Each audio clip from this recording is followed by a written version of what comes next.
Haleluya. Saudara seiman dalam Yesus Kristus, berjumpa lagi kita dalam berita firman Tuhan, suara kemenangan iman. Mujizat. Kita akan melihat harintang mujizat. Semua orang pasti mendambakan mujizat. Ketika tidak ada lagi hal yang bisa diharapkan. Sakit, jauh dari kata sembuh. Susah, jauh dari kata bahagia. Ataupun beban berat, mungkin jauh dari kata kelegaan, maka tentu orang akan mengharapkan mujizat.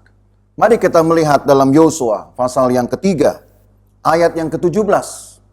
Yosua 3 ayat 17 tertulis, "Tapi para imam pengangkut tabut perjanjian Tuhan itu tetap berdiri di tanah yang kering, di tengah-tengah sungai Yordan, sedang seluruh bangsa Israel menyeberang di tanah yang kering, sampai seluruh bangsa itu selesai menyeberang sungai Yordan."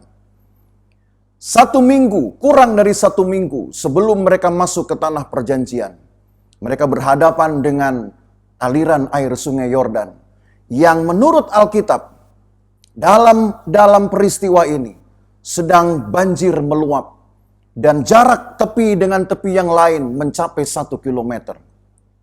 Tentu lebih dalam, dan akan sangat menakutkan dengan aliran derasnya. Tidak mudah bagi anak-anak untuk menyeberang. Bahkan orang dewasa pun belum tentu dapat menyeberang dengan aman. Apa yang harus mereka lakukan? Tidak ada cara lain. Mereka tidak akan mungkin mencari sampan atau perahu dalam waktu cepat untuk sekian banyak orang. Mereka tidak mungkin akan membangun jembatan karena itu perlu waktu.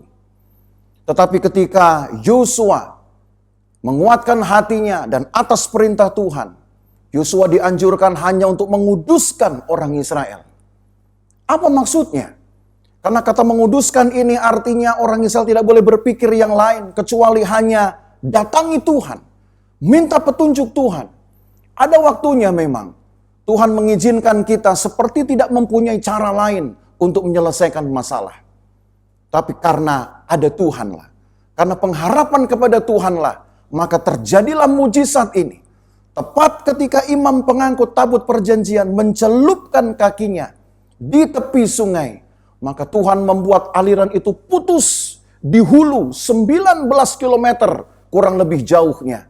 Maka sambil bangsa ini berjalan mendekati sungai Yordan, air itu pun makin lama makin habis dan bangsa ini jalan di tanah yang kering. Sekali lagi kita melihat perbuatan Allah yang besar.